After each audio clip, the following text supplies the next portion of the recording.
The ultimate Sandman attacks. As the dust settles from the events of recent issues, Peter, Mary Jane, and the kids take a family vacation, but nowhere is safe for Ultimate Spider-Man. Ultimate Spider-Man, Volume 3, Issue 15. 20 years ago, the Maker prevented a radioactive spider from biting a young Peter Parker. He likewise prevented the creation of any other superheroes and formed a secret council to rule the world from the shadows. 14 months ago, Tony Stark sent Peter that same radioactive spider along with a pico-tech suit. Since then, Peter has used the incredible powers granted by the spider's bite to fight crime alongside Green Goblin, aka Harry Osborn, co-CEO of Oscorp. Kraven the Hunter kidnapped Peter and Harry on orders from Wilson Fisk, the Kingpin. While Peter was missing, his son Richard donned the pico-tech AI suit to become his own Spider-Man. Peter finally escaped Kraven's dangerous game, but unfortunately, Harry didn't make it out alive. And now Peter's secret identity and family are compromised. We pick up in March and join back up with Peter, Mary Jane, and the kids. They're currently living in one of those lawless slab city style trailer parks out in the American desert. Peter's body has healed nicely after his last run in with Kraven, but unfortunately, his mental state isn't doing too well right now. He blames himself for having to uproot his family and also blames himself for what happened with Harry, possibly the death of Harry Osborn, as we actually saw him shot, but due to the influence of Mysterio, it might be something different. Mary Jane remains an incredible, supportive, and upbeat partner trying to tell Peter, don't worry, think of it as running away from home. Think of it as a nice little vacation. And indeed, this trailer park is fun. Little cross-section of humanity. You've got UFO nuts, sovereign citizens, wannabe filmmakers, and of course, your retired stockbrokers looking for adventure. One of the nice locals brings the Parker family coffee every morning, but today also brings a warning. The local says, don't go there. Nobody knows what's going on. There are weird sounds. The earth moves. It's an old abandoned military base. It's not safe. People have disappeared out there. Not like lost time, abductions, or experiments. I mean, disappeared for real. Peter Parker says, okay, understood, as the local adds, seriously, go somewhere else.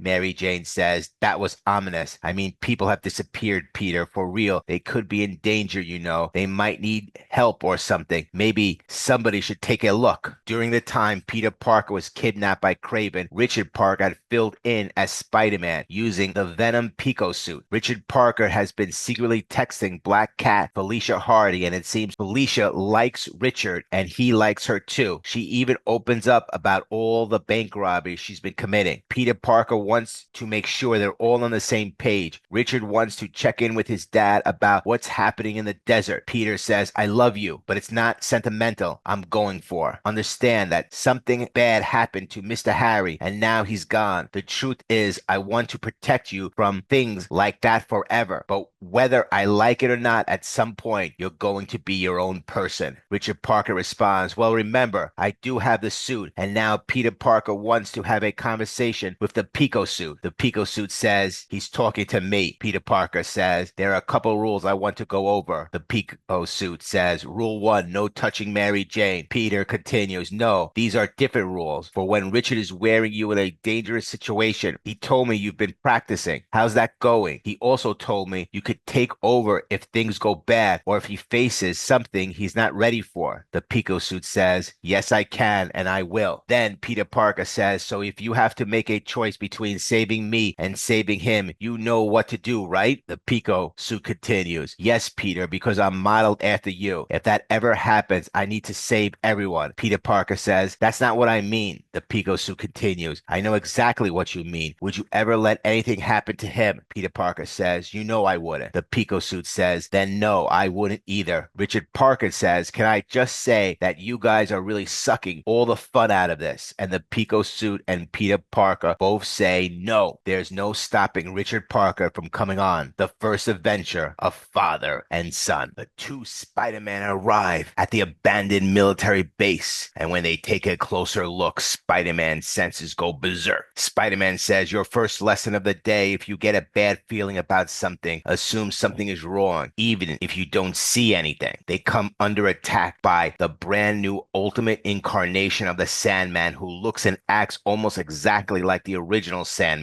Because they're in the desert and Sandman is so close to his source of power, he's understandably incredibly tough, able to grow to kaiju size like it's nothing. Peter and Richard quickly engage with the Sandman. Sandman grabs Spider-Man, starts to squeeze him, and then throws him into a tower. Peter calls out to his son, lesson 2, be ready for anything. Stay on your toes. You never know when you're going to need to act fast. Quickly, Peter and Richard understand that all is not what it seems in this facility. There's a large radio tower that keeps emitting an energy blast every few seconds, causing Sandman to lose his physical form and retreat back into particles before eventually reforming. It's made abundantly clear that Sandman is probably stuck here against his will, and the only way they're going to get out of this situation is by destroying the tower, which is a lot easier said than done, as Spider-Man keeps getting grabbed by Sandman and slammed to the ground over and over again. To stop Sandman, it's going to be up to Richard Parker and the Venom pico-suit. The pico-suit says the tower seems to be the only thing keeping the creature at bay. Every time it assumes a human form, it's quickly reduced to particles. Richard Parker says, okay, we turn it off and then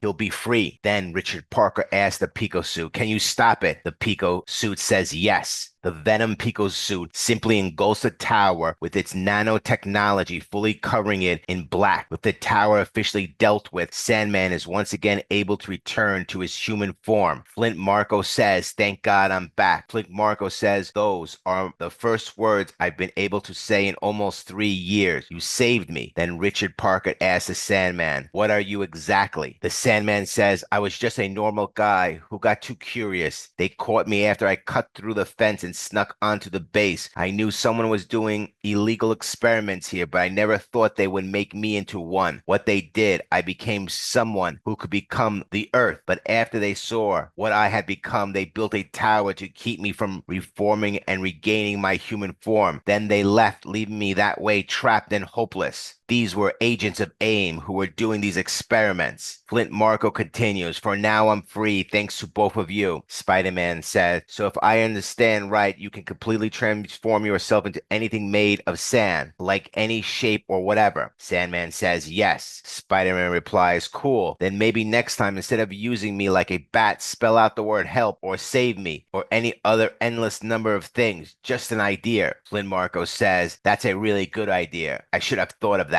After all the excitement with the Sandman, Peter returns to his RV with Richard, but also to spend some alone time with Mary Jane. Mary Jane asks, so it turns out he was just a guy asking too many questions. Peter Parker says, yeah, the wrong questions to the wrong people about the wrong things in the world. Then he suddenly found himself in way over his head, just like every other weirdo out here on the run. Mary Jane says, I don't know, Peter. I don't think it's weird to ask questions. What's weird is that in an infinitely complex world, there are people who wake up every morning dead set on believing they know exactly how things are. Peter's kind of doing a check-in with Mary Jane and asks, why do you love me? Mary Jane answers, because you're awesome and really good looking. Peter Parker says, yeah, that's what I was thinking too. Peter then asks, did you try Gwen? Mary Jane says, yes, the foreign intel guy in row 3 let me use their scrambler, but I went straight to voicemail. She was there at the funeral. I saw the pictures online. I don't know what to think. Then Mary Jane asks, when's the last time you talked to Ben? Peter says, I'm supposed to check in tomorrow. Mary Jane says, I hope he has some good news. The following morning, Peter Parker checks in on Uncle Ben, who is the only person in the family that didn't go with the Parkers, as they're currently on the run, trying to get away from the Sinister Six. While Peter is on the phone with Uncle Ben, with J. Jonah Jameson in the room, Uncle Ben has a visitor. The visitor, of course, versus the Kingpin, accompanied by Bullseye soldiers and James Weasley. Uncle Ben and J. Jonah Jameson had left behind the Daily Bugle and started their own paper known simply as the Paper. Their main goal was to expose the corruption of the Kingpin and reveal that he was part of a much larger organization. To aid in their investigation, Uncle Ben and Jameson created a fictitious persona named Ben Riley, who was supposedly helping them gather information. In response, the Kingpin launched a brutal countermeasure. He had every person in the world named Ben Riley killed, hoping to sabotage the investigation, not realizing that none of the real Ben Rileys had anything to do with the operation. The Kingpin says, "You write a story and you think you're changing the world. You tell the truth and believe it matters. It doesn't. I just wanted you to know that I admire your work, but strong words elicit strong responses." Ben Parker replies, "Is this supposed to make us quit? You already killed everyone. It's never going to happen. We're not stopping. If anything, we'll double down." The Kingpin's response surprises Ben. "Good. I don't want you to stop. You give me something to point to pick apart, to reframe, to ridicule, to further our plan. So I want you to keep going. You're a useful tool to separate us from them. Here's what you don't know. As far as you're concerned, I work for God, and what you call night, that is his hand casting his shadow over the earth itself. So please continue your doing. Be a useful distraction, but stop hiding behind others. You'll only get the wrong people hurt." The Kingpin intends to use this situation to distract the Maker's Council from targeting him directly, making it look like he has other enemies already working to take him down. But again, there are consequences. This time, the murder of every Ben Riley across the globe. James Weasley then asks, "So care to make a comment for the record?" Ben Parker and J. Jonah Jameson look at each other. Ben Parker says, "Sure. When all this is done, when all the wrongs have been righted and the shadow is lifted, I'm the guy who's going to write the obituary, and you can quote me on that." Next, Ultimate Spider-Man, Volume 3, Issue 16.